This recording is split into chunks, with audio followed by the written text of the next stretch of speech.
Olá, boa tarde e bem-vindos a mais uma Fast Talk do Jornal Económico. Connosco temos hoje Pedro Lino, administrador da Optimize Invest Partners, para analisar o colapso do Silicon Valley Bank. Obrigada por ter aceitado o nosso convite. Obrigado, Pedro, Isabel. este é o segundo maior colapso de um banco da história dos Estados Unidos. Antes de mais, como é que se pode explicar esta situação? Posso explicar, este é um banco muito específico, era um banco que na realidade servia muito para fazer financiamento às startups e onde não só as empresas, mas também os que chamamos venture capitalists, ou seja, os empresários que estão ligados a todos os negócios disruptivos e novas empresas tinham conta. Se repararmos, cerca de 97% do dinheiro dos depósitos que o banco tinha não estava incluído no seguro, ou seja, tinham mais de 200, eram depositantes que tinham mais de 250 mil dólares, o que significa que este banco era mesmo composto por empresas e grandes investidores que tinham aí o seu dinheiro para investir naquela área. E o que aconteceu foi que o banco, à medida que foi crescendo, porque depois, com a pandemia, o negócio o negócio disruptivo e das startups subiu substancialmente. Este banco também ganhou cada vez mais depósitos e ganhou confiança de todos os empresários que estavam ligados a essa área. E à medida que os depósitos subiram, até aos 209 mil milhões de dólares, ou 210 mil milhões, eles foram investindo uma parte desse dinheiro em obrigações do Tesouro americano, o que aparentemente até não seria mau, porque são instrumentos e são obrigações que, em princípio, eh, vão sempre pagar, porque é o Estado americano, ou seja, o Estado americano não tem como incumprir, até porque pode imprimir ou poderá imprimir dinheiro. Aqui o problema foi que a Reserva Federal, o ano passado, subiu as taxas de juros ao nível de um nível muito acelerado e mais rápido desde 1980, e isso fez com que o valor das obrigações baixasse. Ora, o banco até agora não tinha necessidade de ir ao mercado vender as obrigações para realizar um prejuízo, porque ainda tinha a confiança dos depositantes, mas à medida que houve levantamentos, até porque estas empresas que o banco tinha são caracterizadas por serem empresas que ainda estão numa fase onde dão prejuízo, por isso precisam de ir ao banco levantar dinheiro.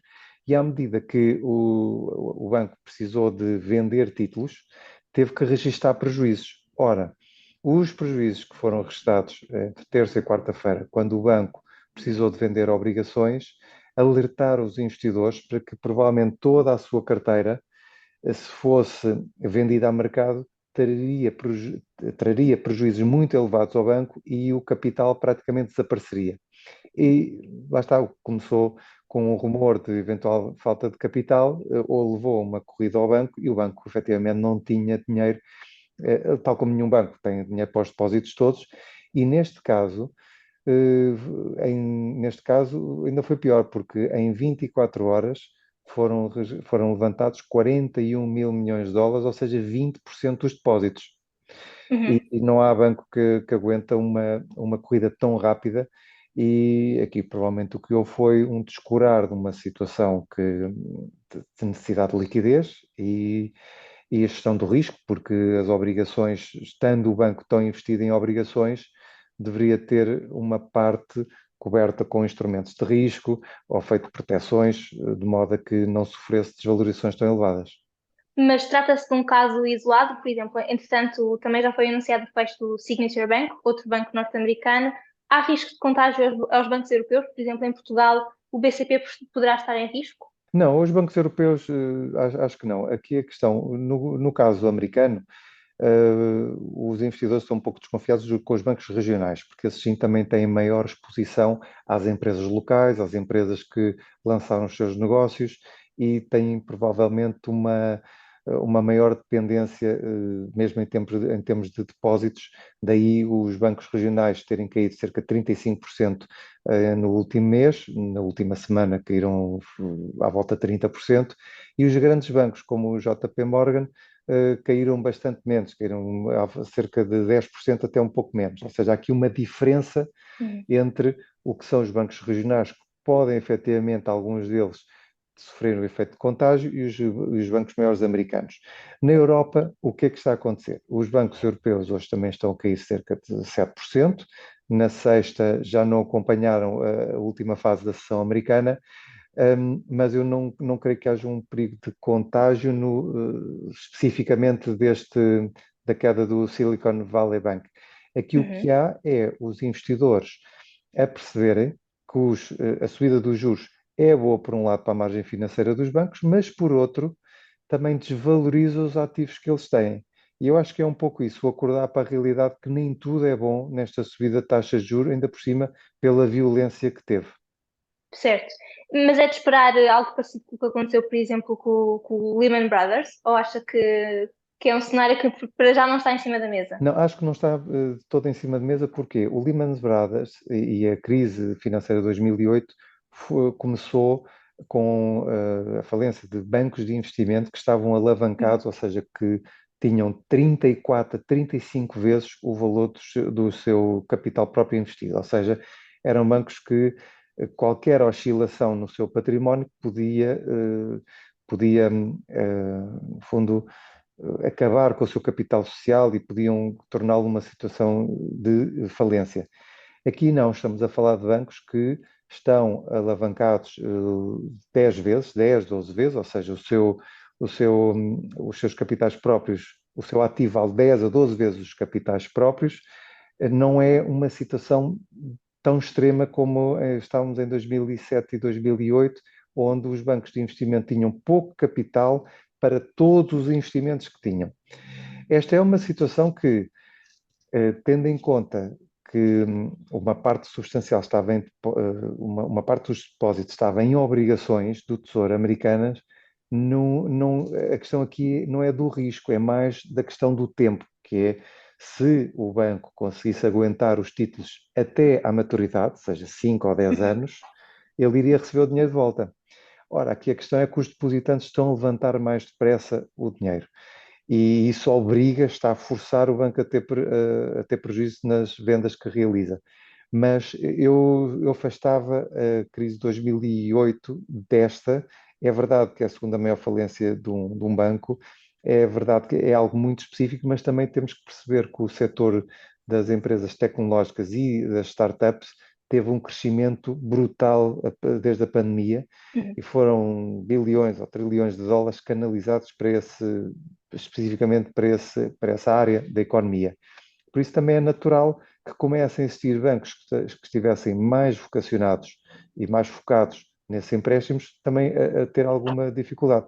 Por outro lado, também já percebemos que não existia, a regulação não era tão estrita para estes bancos como eram para os bancos grandes e provavelmente isso vai mudar, aliás, como Joe Biden já anunciou, que provavelmente para os bancos regionais e para estes bancos mais focados em alguns segmentos de mercado, provavelmente a regulação vai ter que ser apertada, porque sendo esta a segunda maior falência de um banco, tem que trazer algumas lições não só para os bancos, mas também para as entidades de supervisão. Sobre essa questão dos bancos mais focados e mesmo para terminar, o Signature Bank era uma instituição especializada nas carteiras cripto. Como é que esse fecho pode influenciar e impactar o mercado das cripto?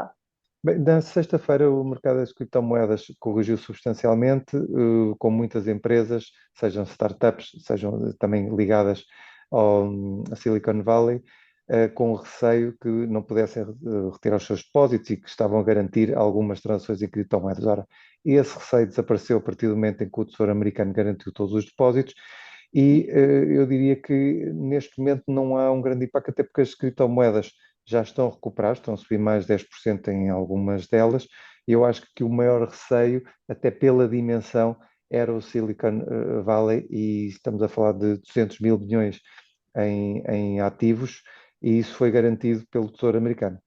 Uhum. Por fim, um comentário rápido às respostas que as autoridades norte-americanas prepararam face a este colapso. Acha que agiram bem? Eu acho que agiram bem, rapidamente, e acho que vão tirar lições para que futuramente não existam contágios. Ou seja, em 2 dias fecharam os dois bancos, chegaram a Uhum. acordo durante o fim de semana para garantir os depósitos, mesmo os que tivesse os superiores a 250 mil, que toda a gente sabe que não estariam garantidos por lei, mas isto no fundo é uma confiança adicional que os americanos estão a dar aos seus depositantes. Nós não vamos salvar os acionistas nem os obrigacionistas, que tinha ações e obrigações, dívida do banco, vamos salvar sim os depositantes. E isso acaba por ser bom. Agora, eu acho que vai trazer uma maior concentração para os grandes bancos. Porquê? Porque futuramente as pessoas, quem tem milhões de dólares ou negócios que envolvam transações muito elevadas, vão preferir ter contas em bancos mais sólidos e bancos que lhes permitam garantir que com algum problema, em caso de algum problema no sistema financeiro, continuem a retirar o seu dinheiro, do que propriamente a escolher os bancos mais pequenos. Ou seja, vamos ter aqui mais um nível na concentração bancária no sistema norte-americano e provavelmente no europeu. Muito bem, muito obrigada por esta conversa. Obrigado, Isabel. Até à próxima. E obrigada a si por nos ter acompanhado. Continua atento a este e outros assuntos em jornaleconómico.pt e na JE TV. Até à próxima.